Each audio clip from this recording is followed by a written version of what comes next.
BFM Business. Toute l'info éco et business à la mi-journée. 60 minutes business. Thomas Schmel. Midi, passé de 17 minutes sur BFM Business. Comment éviter un choc pétrolier? L'Agence internationale de l'énergie propose des pistes de réflexion. Et pour nous aiguiller dans 60 minutes business, Denis Florin nous a rejoint. Bonjour. Bonjour Thomas. Associé à Lavoisier Conseil. Donc, l'Agence internationale de l'énergie appelle à réduire rapidement la consommation de pétrole face au risque de choc provoqué par l'invasion russe en Ukraine. Elle a présenté ce matin 10 mesures pour réduire la consommation de pétrole de 2,7 millions de barils par jour en 4 mois. Je vais en détailler 2-3, Denis.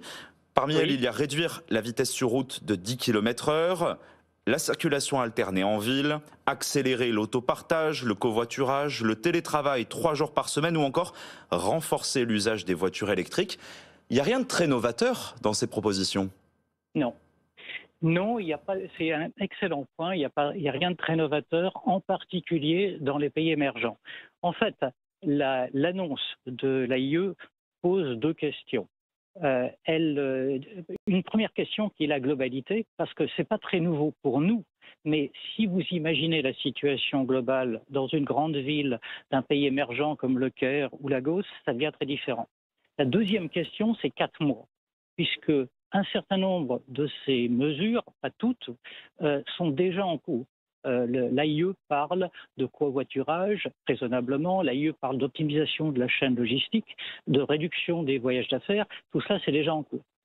Pour comprendre pourquoi l'AIE a des craintes, il faut avoir 2-3 chiffres en tête. Le premier, c'est qu'on produit et qu'on consomme grosso modo 100 millions de barils jour. La deuxième chose, c'est que l'équilibre entre l'offre et la demande est très serré et que pour ajuster cette offre à la demande, il faut en général beaucoup de temps pour mettre en œuvre de nouveaux gisements et les marges de manœuvre sont assez faibles, sauf peut-être aux États-Unis chez la non conventionnelle. Et l'autre chose qu'il faut avoir en mémoire, c'est qu'on utilise en gros 58% du pétrole mondialement sur des transports. C'est pour ça que l'AIE va centrer ses propositions sur les transports essentiellement. Alors, la question qui se pose pour moi, c'est une question de contrainte. Est-ce qu'on est prêt pour aller au-delà des incitations qui existent déjà, que ce soit le covoiturage, que ce soit le télétravail, nous sommes tous en train de le vivre et c'est en cours. Est-ce que pour accélérer ça, nous sommes prêts collectivement à prendre des mesures autoritaires et prendre des mesures plus autoritaires, plus contraignantes dans des pays qui n'ont pas forcément autant de latitude que la France? Par exemple, l'AIE propose d'augmenter l'utilisation des trains plutôt que des avions. Ça, c'est possible dans des pays où les distances et surtout l'infrastructure sont disponibles. Bon, il préférait les trains à grande vitesse et les trains de nuit aux avions. Denis Florin, vous vous demandez si on est prêt en France ou dans le monde à prendre des mesures drastiques. Je ne vous cache pas qu'en lisant ces mesures-là, j'ai repensé à 1973, le premier choc pétrolier, où certaines mesures drastiques avaient été prises à l'époque. Je vous en cite quelques-unes. Circulation interdite le dimanche aux Pays-Bas, en Belgique, en Allemagne, au Danemark, en Suisse. En France, on avait interdit les courses automobiles. Les illuminations des magasins et bureaux avaient été interdits la nuit. Les programmes télé s'arrêtaient à 23 heures. En Grande-Bretagne, on avait demandé à la population de ne chauffer qu'une seule pièce par appartement. Est-ce que c'est ça qui nous menace si jamais on se retrouve confronté à un choc pétrolier, comme le dit l'Agence internationale de l'énergie? Certaines de ces mesures, on parle de mesures extrêmes et vous faites bien de le rappeler, d'une situation sur laquelle nous n'avions pas de précédent.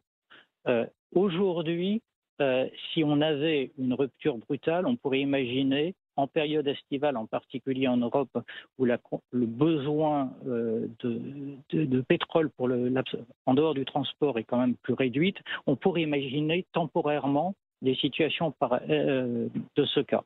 Ça serait limité. La bonne nouvelle, c'est que le pétrole, c'est quelque chose qui est facile à transporter, qui est assez concentré en termes énergétiques, et donc ça permet de s'adapter temporairement à une réorganisation des flux pétroliers.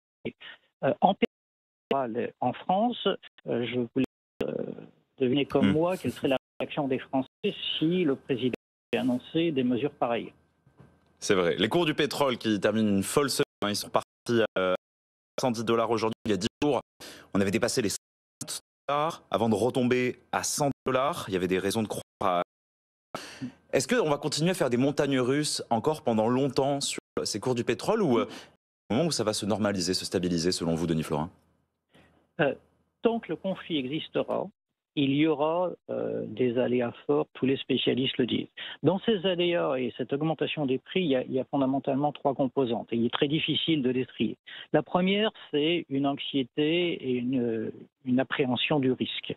La deuxième, c'est, comme je l'ai mentionné, une réorganisation des flux pétroliers qui, s'ils ne viennent plus de Russie, devront venir de sources plus lointaines, de sources différentes, avec des contrats différents. Donc il y a une partie d'ajustement là qui va se faire plus facilement sur le pétrole que sur le gaz, parce qu'à nouveau le pétrole est facile à transporter.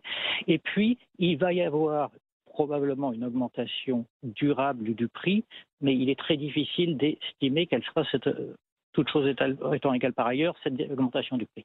Alors pour essayer de calmer cette augmentation des prix, il y a eu des fronts de négociation qui se sont ouverts de la part des États-Unis avec le Venezuela, avec l'Arabie Saoudite. Joe Biden a fait pression sur les producteurs américains. Il y a eu également des libérations de stocks stratégiques. On est à un plus bas historique, 33 jours de stock désormais. Est-ce que pour aller dans le sens de l'Agence internationale de l'énergie, il faudrait penser à diversifier nos approvisionnements? Je pense notamment au GNL, au gaz naturel liquéfié. Je pense à d'autres sources d'énergie qui pourraient nous provenir. Est-ce qu'on est prêt à investir dans ces autres approvisionnements? Alors, si on reste dans les fossiles, et vous avez raison de parler du GNL, il faut se souvenir que le GNL est lui aussi, peut-être encore plus que le pétrole, très contraint. Hein. Le GNL, c'est aujourd'hui seulement 12% du marché global du gaz. Hein. L'Australie et le Qatar en produisent 22%, l'Europe en consomme 22% et l'Asie 70%. Donc, si on veut plus de GNL, il faudra payer, il faudra entrer en concurrence avec l'Asie, avec, pour des grands pays comme la Chine et l'Inde, qui sont des grands consommateurs, surtout la Chine, l'alternative du charbon. Et j'ai tendance à dire, et c'est un constat qui n'est pas heureux, mais le grand gagnant de cette crise risque d'être le charbon. Le charbon, où on pourrait ralentir la fermeture des centrales, c'est ça que vous... Non, je pense peut-être, oui, alors c'est un bon point, peut-être en Europe on sera tenté de ralentir la fermeture des centrales. Hein, il ne faut pas oublier que les Allemands, par exemple, ont encore un très grand nombre de centrales à charbon, mais je pense surtout à l'Inde ou à la Chine, qui ont d'importantes ressources de charbon domestiques et qui, face à des chocs de prix pour maintenir leur croissance, seront éminemment tentés d'augmenter leur production et de ralentir la transition énergétique. Bon, on est d'accord que là, on est en train de répondre à l'urgence, Denis Florin, mais à Lavoisier Conseil, quel diagnostic vous faites? Est-ce que finalement, cette crise ukrainienne, ce conflit-là, ne va pas être le déclencheur d'une accélération de la transition écologique? Parce que c'est ça dont on aurait besoin finalement, c'est d'avoir une démultiplication des éoliennes, peut-être des panneaux solaires, de transformer vraiment nos usages plutôt que de courir après une énergie dont on voit qu'on a difficilement la main sur l'évolution des marchés. Ce que vous dites est incontestable. L'augmentation structurelle, probablement pour une partie des prix du pétrole et du gaz, rendent encore plus compétitives les renouvelables. Et également l'incitation à économiser de l'énergie, à avoir des voitures, des logements, des processus industriels plus économes. Mais cette transition, et les gens qui travaillent sur l'énergie savent que les transitions énergétiques sont des transitions longues, ne se fera pas rapidement. Donc, quand l'AIE parle d'une transition en 4 mois, on est dans l'alternative ou d'utiliser des sources différentes d'énergie fossile pour ce qu'on fait aujourd'hui, ou bien de ne plus en utiliser, peut-être avec des mesures contraignantes, comme vous le dites. Denis Florin, à moyen terme, oui, les renouvelables vont accélérer. Denis Florin, pour conclure, sur ces 10 mesures présentées par l'Agence internationale de l'énergie qui pourraient nous permettre d'économiser 2 700 000 barils par jour en 4 mois. Finalement, c'est envisageable en Europe, mais ce ne sera pas le cas. Aux États-Unis aussi, dans une moindre mesure. Aux États-Unis aussi, dans une moindre mesure. Aux États-Unis, mais chez les pays émergents, en tout cas, ça va être extrêmement difficile à mettre en place dans un temps court. Oui. Très bien. Merci beaucoup, Denis Florin. Merci. Bonne journée. Associé à Lavoisier Conseil, d'être venu nous éclairer dans 60 minutes business.